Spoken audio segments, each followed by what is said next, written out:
Olá pessoal, estou gravando mais uma videoaula. Essa aqui se destina a abordar alguns pontos do capítulo 4 do livro, mas de uma forma um pouco diferente. O capítulo 4 é um capítulo que trata justamente da questão de simbologia, né? Quando a gente faz, como a gente faz para diferenciar questões qualitativas, né, dos nossos objetos geográficos, dos nossos municípios, estradas, rios, né? Então, como é que a gente expressa, por exemplo, aspectos quantitativos? A gente faz uso apenas de diferenciação por cor? Que outras variáveis visuais a gente usa para diferenciar nossos alvos? Pois bem, a ideia então eu vou mostrar isso, falar um pouco sobre isso com exemplos de mapas reais. E aí eu escolhi o Atlas Socioeconômico do Rio Grande do Sul, que é um produto muito interessante, né? Eu acho que todo mundo tem que um dia entrar aqui e conhecer um pouco mais do estado do Rio Grande do Sul por meio desse Atlas, feito pelos técnicos lá da Secretaria de Planejamento do estado do Rio Grande do Sul. Eu não vou mostrar aqui todos os mapas, tá? Eu vou apresentar alguns temas diferentes para a gente justamente ter já e começar a ter ideias dos mapas que a gente quer produzir, né, e gerar dentro da disciplina. Eu vou começar então aqui com mapas mais gerais do Rio Grande do Sul. O primeiro que eu vou mostrar aqui então é um mapa de divisão municipal e hierarquia urbana. Perceba que aqui a gente basicamente tem os municípios do Rio Grande do Sul com suas divisas, né? E também os principais centros urbanos, do ponto de vista econômico, população, etc., estão destacados com símbolos, né? Que vão desde símbolos maiores a menores, dando uma ideia de hierarquia dos centros urbanos. Então, eles estão fazendo uso do tamanho para diferenciar os municípios. Eles também estão fazendo uso de diferentes cores, dando um certo destaque para a metrópole, que é Porto Alegre, e para as capitais regionais do tipo B e C, que são Santa Maria, Passo Fundo e Caxias do Sul. E também fizeram uso de formas diferentes. Então, a cidade mais importante, eles fizeram uso de um hexágono, né? Depois usaram quadrados para as capitais regionais e para os centros subregionais usaram bolinhas, correto? Então, esse é um tipo de layout de mapa, um mapa bem simples, certo? Que tem como finalidade mostrar a divisão municipal e dar uma ideia de hierarquia urbana, correto? Tem um outro de hierarquia urbana que é bem legal. Deixa eu achar ele aqui. Vamos ver se eu acho. Acho que é aqui em demografia mesmo. Vamos ver se eu acho aqui. Rede e hierarquia urbana. É bem legal esse aqui. Esse é um mapa semelhante, na verdade, né? Ele também traz a ideia de hierarquia, mas aqui uma hierarquia do ponto de vista urbano, ou seja, está relacionado às viagens de pessoas, à relação comercial entre os municípios. Então, da mesma forma, eles fazem uso, né, de tamanho, cor e forma para diferenciar os tipos de cidades, de centros urbanos que nós temos no Rio Grande do Sul, né, expandindo inclusive para Santa Catarina e um pedaço do Paraná. Mas o diferencial desse mapa, além de fazer uso, né, de cor, forma e tamanho, é que eles ainda inseriram uma rede, né, que expressa o vínculo entre as cidades, onde fica muito claro, né, que os tentáculos de Porto Alegre se expandem para muito mais municípios do que, por exemplo, os tentáculos de Caxias do Sul, que embora seja uma cidade bastante importante do nosso estado, talvez a segunda mais importante do ponto de vista econômico, né, ela não tem um vínculo, né, uma vinculação, transferência de pessoas, tecnologias, produtos tão extenso quanto Porto Alegre, certo? A gente percebe que o raio de atuação desses outros municípios é um pouco menor, como é o caso de Pelotas, Santa Maria, Passo Fundo, Caxias do Sul, Chapecó, já em Santa Catarina. Esse layout aqui é bem interessante. Aqui eles botaram de fundo os limites municipais, deram destaques a alguns centros urbanos, né, do Rio Grande do Sul e Santa Catarina, e ainda criaram linhas conectando esses centros urbanos, essas linhas indicando aí uma certa intensidade, né, de vinculação, correto? Bem interessante. Pois bem, vamos ver outros tipos de mapas, tá? Agora, vamos para um mapa de população. É sempre legal ver mapas de população, como é que a gente pode representar a população, né? Então, eu vou abrir um só aqui, por uma questão de tempo, né? Então, aqui um exemplo de um mapa de população absoluta do Rio Grande do Sul no último censo, que foi o censo de 2010, correto? Aqui eles fizeram um mapa onde eles usaram apenas a cor para diferenciar a população dos municípios, dando um certo, usando uma paleta aí em tons de mais pastéis, mais clarinhos, tons mais frios, até tons mais escuros, né? Para os municípios com mais pessoas morando neles. Esse tipo de paleta é bastante utilizado quando se quer ter um mapa mais sóbrio, né, sem cores muito gritantes. E como aqui eles querem expressar, né, um ordenamento, eles estão fazendo, na verdade, não é um mapa de ordenamento, um mapa de quantitativo. Quando a gente faz mapas quantitativos, é comum a gente usar uma paleta que é lógica a interpretação, né? Essa aqui é uma paleta lógica, vai do claro para o escuro, poderia ser do frio para o quente, cores frias até as cores quentes. Esse tipo de paleta de cores, ele expressa uma relação quantitativa entre os municípios, né? Ele facilita você, o leitor do mapa, a identificar onde estão os municípios que mais pessoas moram, tá? Quanto à classificação, esse aqui é um mapa com apenas 5 classes. Eles optaram por não fazer muitas divisões de classe, tá? E percebam, levem em consideração isso, né? Percebam que eles não dividiram em classes iguais. Uma das formas mais simples de se classificar um conjunto de municípios ou um conjunto enfim, né, de qualquer unidade territorial, de estados, países, municípios, é dividir em classes iguais. Por exemplo, se vai de 0 a 1,5 milhão, que é mais ou menos isso aqui, né? Então eu dividiria em classes de 300 mil, ou seja, de 0 a 300 mil, de 300 a 600, 600 a 900, 900 a 1,2 milhão e de 1,200 até 1,500, certo?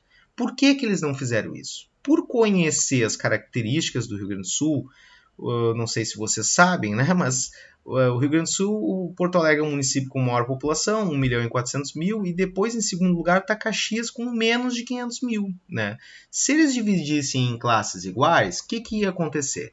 99% dos municípios do Rio Grande do Sul iam ficar na primeira classe, de 0 a 300 mil, ia ter 2 municípios acima de 300 mil, se eu não estou equivocado nas contas, 2 ou no máximo 3, Caxias, Canoas e talvez Pelotas, eu não sei de cor agora a população de Pelotas, mas enfim, teriam 2 municípios na segunda classe, depois nós teríamos 2 classes sem nenhum município e depois pularia para Porto Alegre, ou seja, ia ficar um mapa quase que monocromático, um mapa feio, né? Um mapa sem lógica.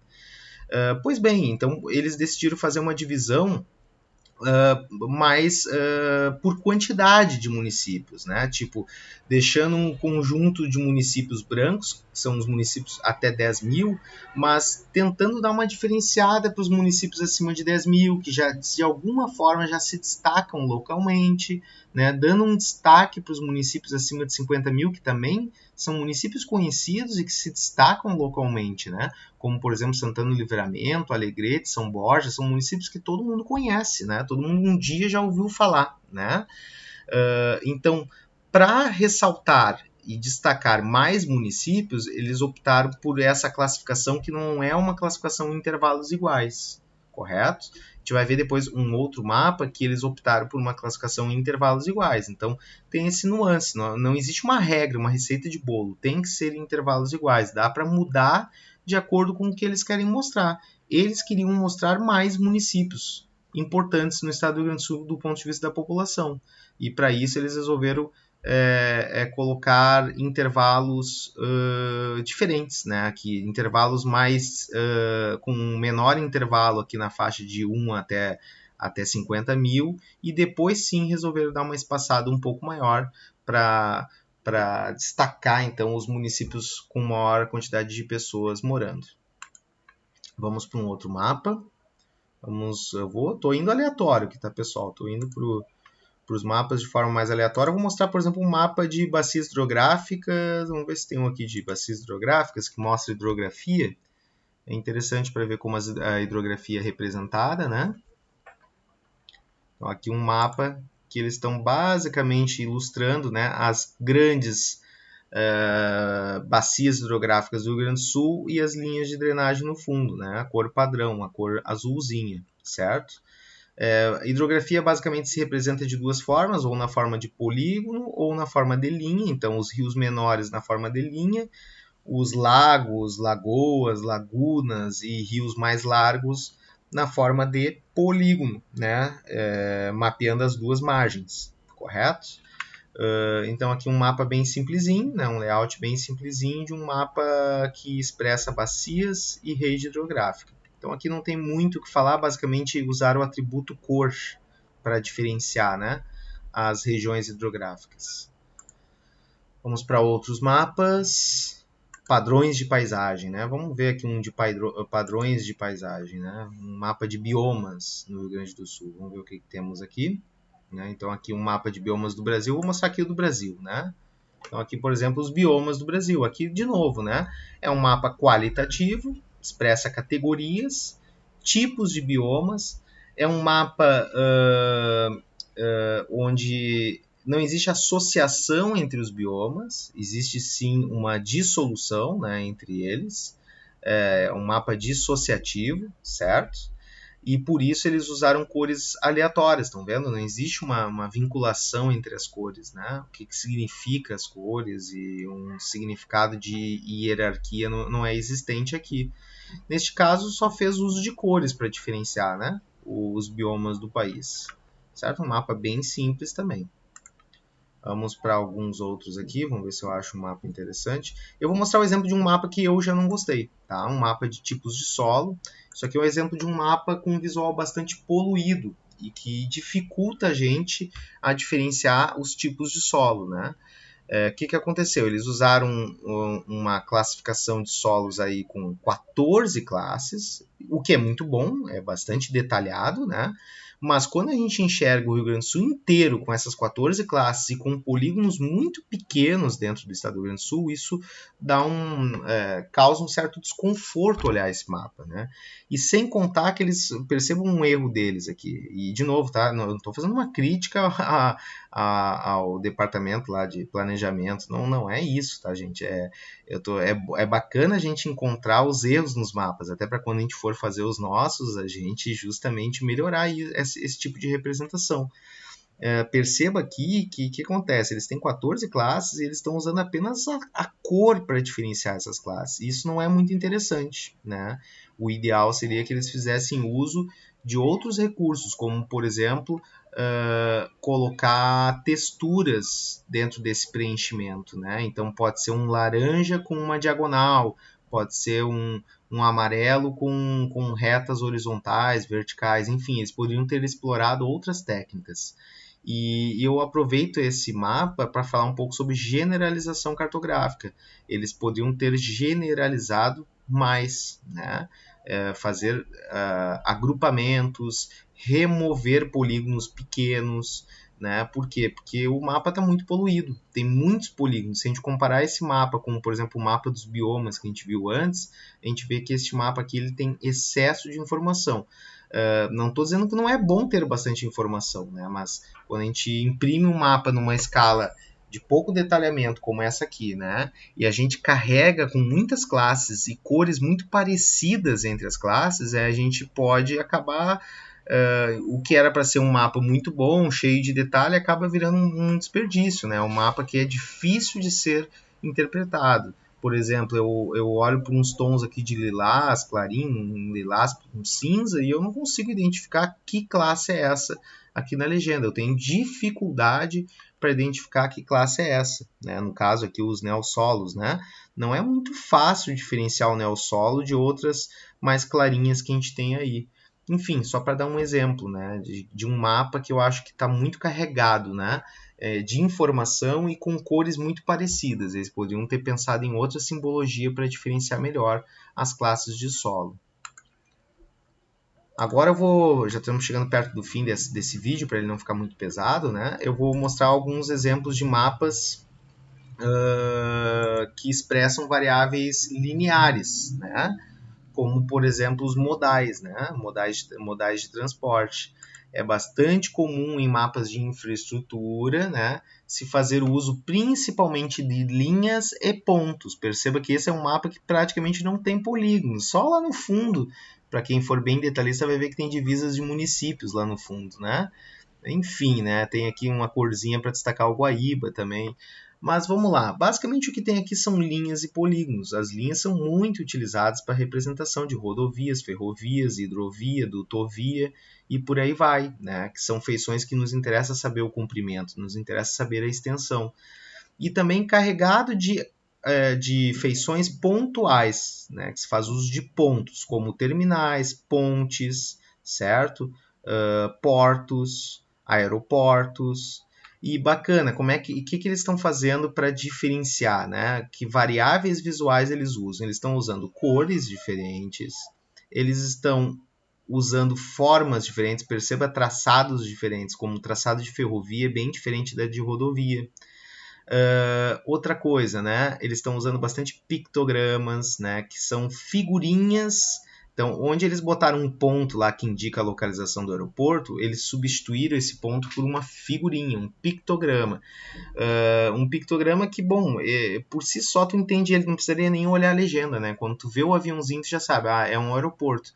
Aí você olha a legenda apenas para diferenciar o tipo de aeroporto, né? Se é um aeroporto com voos comerciais, com voos particulares, voos militares, etc, etc. Mas perceba, só, né, a figurinha já expressa o que aquilo é. E eles estão usando, então, aqui basicamente cor, forma, né? Cor, forma e tamanho para expressar eventualmente a importância. Aqui o caso do aeroporto ficou bem claro que o avião preto ele é maior, além de ter a cor preta para diferenciar, ele é maior dos outros dois tipos de aeroportos. Eles quiseram dar um destaque para os aeroportos que têm maior fluxo de passageiros, correto? Então, mapas modais normalmente tem essa cara aqui, né? Essa cara com muitas linhas, linhas com diferentes cores, às vezes linhas com diferentes espessuras também. Eu vou ver se eu vou achar um aqui com espessuras diferentes para mostrar para vocês. Vamos ver aqui. Vamos ver se no mapa só de rodovias deve ter diferentes espessuras para eu mostrar para vocês. Ó, mapa rodoviário do Rio Grande do Sul. Aqui já entra a questão da espessura. Então tem algumas aqui, por exemplo, rodovias implantadas são rodovias menores que a espessura é mais fininha, que você mal enxerga elas, é um laranjinha mais fininho, né? Você tem rodovias duplicadas, ó, é mais grosso, é mais espessa a linha. Então aqui estão fazendo uso dessa questão da espessura da linha para diferenciar a importância, vamos botar assim, da rodovia, ou a classe de rodovia. Aqui no caso as rodovias duplicadas que ganhou destaque. É interessante, ó, eles fazem uso de diferentes formas, estão vendo? Rodovias em obra de pavimentação estão com tracejados, não está com uma linha sólida. Isso também serve para diferenciar de alguma forma uma rodovia em melhor estado de conservação de uma rodovia em pior estado, correto? Vamos ver, eu acho que dá tempo de ver mais um mapinha aqui, vamos ver. Estou elegendo aqui um para gente. Vou pegar um de relevo aqui, vamos ver se a gente acha um de relevo.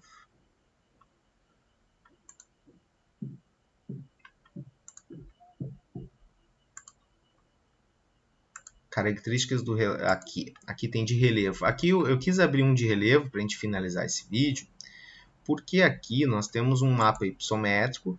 Você se lembra do mapa que a gente olhou lá com a população? Que a gente tinha uma divisão dos municípios em 5 classes? Aqui eles já optaram, ó, por dividir a altitude do terreno em mais, né? Aqui no caso 12 classes.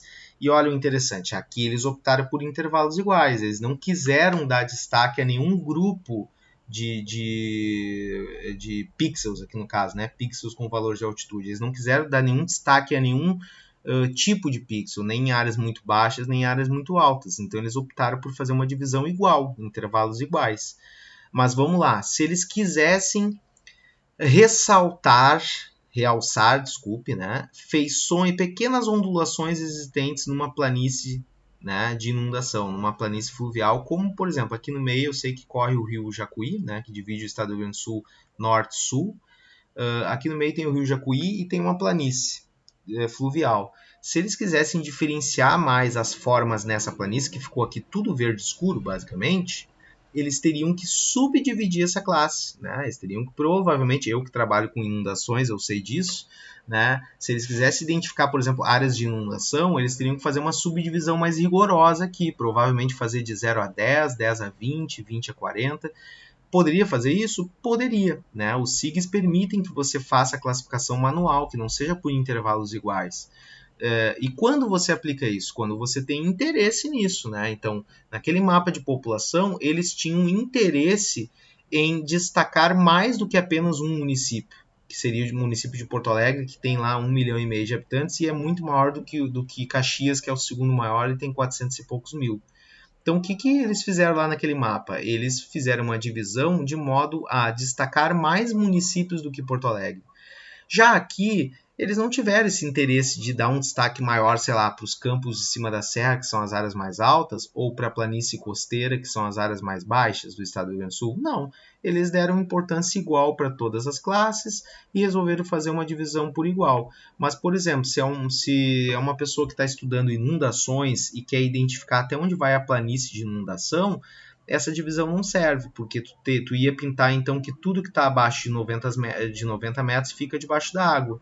E isso não é verdadeiro, porque a água não sobe 90 metros numa planície, né? A água sobe 10, 15, 20 metros, 5 metros, de acordo com o rio. Né?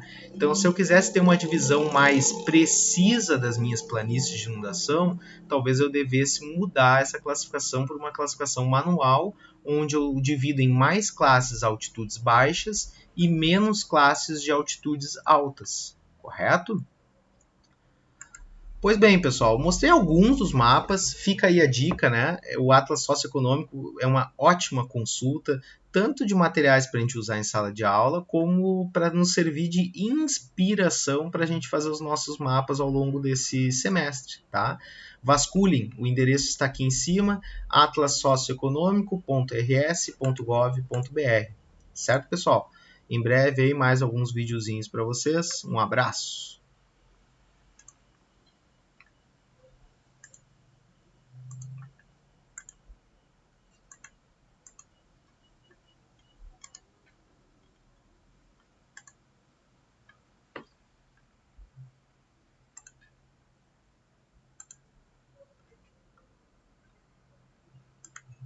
Tá.